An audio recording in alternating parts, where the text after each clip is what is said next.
The challenge with the question, what's wrong with me? What do I need to heal? What's not working? Is that can become a never-ending cycle that people get trapped in. It can become one where you're constantly trying to figure out, why did I break? Where did I go wrong? And there's never really going to be a complete, clear answer most of the time. And even if there's one event where that might have sparked this path of feeling like something's wrong with you, there's always so many ways to get back to feeling restored and healthy and whole that maybe there's a better question to ask. Maybe focusing on what's wrong is the problem that we have in our society, especially as I see people who go through program after program, seminar after seminar, workshop after workshop, ayahuasca treatment after ayahuasca treatment, and all they do is just constantly stir stuff up. To what end? It's as though we feel like we're so broken and there's just nothing that we can do to fix it, that no matter how many times you heal it, no matter how much energy you get from another person, no matter what you do, it's like you're not the answer. And the problem with that thinking, in my opinion, is that this is what leads people to become addicted to programs and solutions instead of actually making real sustainable progress in their lives. And if you feel like you need to follow this person and they are your guru and that is your religion, that's fine. There's no judgment in that. I personally just feel like, is that really how you want to live your life? That you need this person outside of yourself to give you what magic is already within you? That you need to use someone else and their teachings and how they operate to enhance what's already capable within you? Because the fact that you can feel the things that these people and programs lead you to feel, that is just evidence that you have the capacity to feel these things on your own. Yeah, they might push you in a way that you wouldn't push yourself. Yeah, they might, force it out of you or inspire it and tease it out of you. But if you didn't have that capacity for pleasure, joy, feeling, sensation, love, healing, wholeness, wealth, whatever it is that they give you, you wouldn't be able to feel it in their presence either. And I feel like that's one of the themes that's been coming up for me in my experience lately, is that I guess it's multifaceted, because part of it is how deep down the healing rabbit hole are you willing to go? And so you kind of just call it quits and start building something from it. And then what would get you out of that hole? Because it's like, I went to an acupuncturist and she was like, you're never broken. You're never broken. We're always whole. The only thing is that things get out of balance. So there's a difference between operating out of this perspective of I'm broken, I'm wrong, I'm ashamed, I need to fix myself, I need to be that instead of this. I can't be who I am and be okay, versus I am just a little out of balance. What's a little too strong?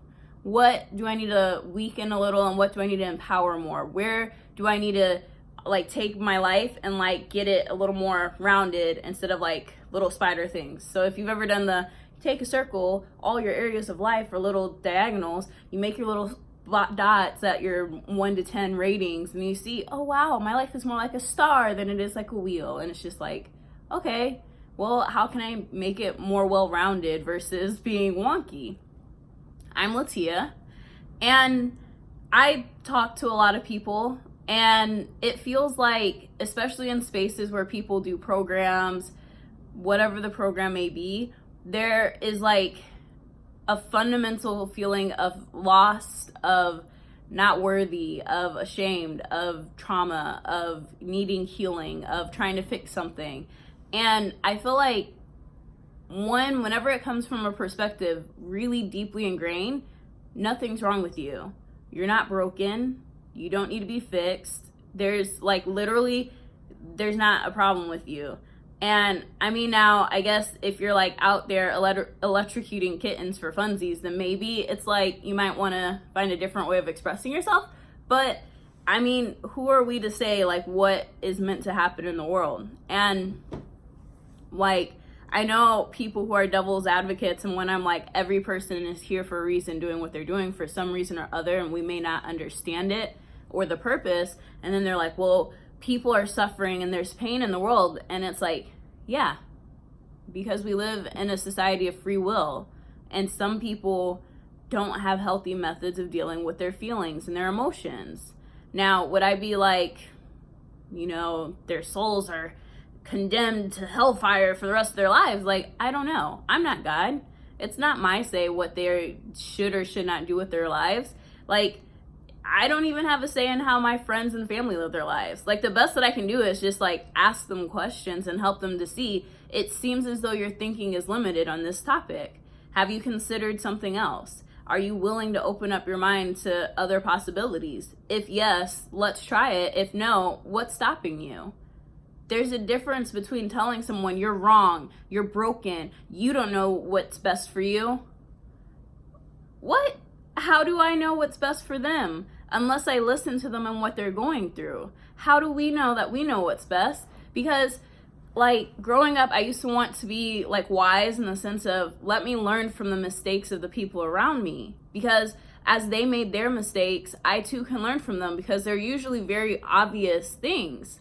And then as I like tried doing that, after a while I realized I can't learn without making my own mistakes. If I only learned from the lessons of other people, I don't know what the lesson was for them. So yeah, it's probably better to make sure you fall in love with people who care about you. But what I got from that was I don't want to be in a committed relationship until I feel like I'm whole on my own. I want to be a whole woman who meets a whole man and we are complements to each other. I don't want him to complete me because I'm not broken. And I don't want to complete him either because he's not broken. And I don't want any of the relationships that I have to be based around our brokenness and our needing of each other. No, I don't want you to need me. I would like for you to like me and want to be around me. I want you to freely choose, wow, that Latia, I like spending time with her. Let's do that. I don't want you to feel like, all right, it's date night, let's do this. Like, I gotta get my time with you. Like, who wants that? And yet, that's how we treat so many of our relationships, as obligations and duties. I have to spend time with my family because it's the holidays. I have to see this person because that's what I have to do. Now, granted, I definitely have I have to see my coworkers because we work for the same company and we're like in the same office space. And I'm aware that like, that's not my jam. Like, it's just not what makes me happy. And that's life. We don't always have perfect life experiences, and it's a power of perspective. So am I doing work on having a better work experience? More or less. But it's a matter of choice and freedom, and there's options involved. So when it comes down to it, it's like, yeah, it's challenging.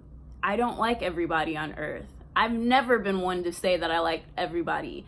I honestly feel uncomfortable around people who are like, oh my gosh, I love everybody and I'm friends with everyone and we're just happy-go-lucky. I'm like, ooh, you're creepy and weird. Please stay away from me.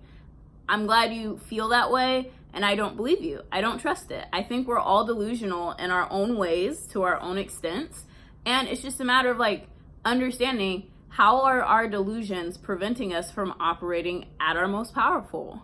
How are we using these like beliefs in ourselves that might be a little overinflated to cover up the truth of what we need to do? And that's a very individual and personal question. I know that I have things that I do that aren't working, aren't healthy, aren't good, aren't wise. And it's just a matter of, okay, I can see that I keep making these poor choices. What's driving me? What's the motivation? What's the payoff? Because there's usually some kind of benefit or rush that we get from making bad decisions. Otherwise, we'd make the good ones. But usually what happens is that the short-term benefit of bad choices is so much more satisfying than the long-term benefit of abstaining or being responsible or wise and mature.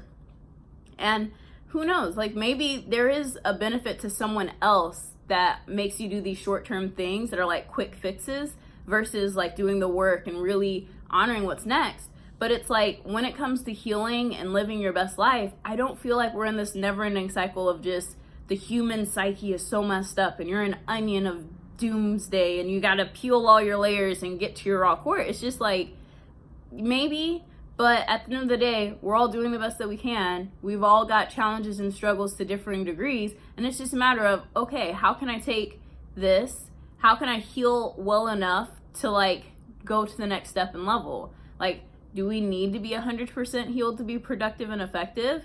I don't think so. But I also don't think that we're broken or that damaged. I think we are, and that's where the challenges come in. Because if you think you're broken and fundamentally flawed, well, you're fundamentally flawed and broken, and you will never necessarily fix yourself because you may not be the person who broke you. And so I don't know what the best answer is or the best next step, but I do believe that the power of our vision and having a future so bright that it cuts our ties to our past, it cuts off the bad ways that we see ourselves and gives us something great to live into is always a wonderful place to start. So I hope that you take yourself in your life and honor that there is something great for you. You can create something amazing and wonderful. You always have that choice. Whether you use someone else to get you there or you find it within yourself, I wish you luck on this journey. Watch my videos, like, subscribe, chat with me, like, comment. Like, if you're working through things, do you think you're fundamentally flawed or you just need a little polishing? Like, where do you stand on this? Because I feel like there's so much room for growth for everyone as we share and have these conversations. So, see you next time.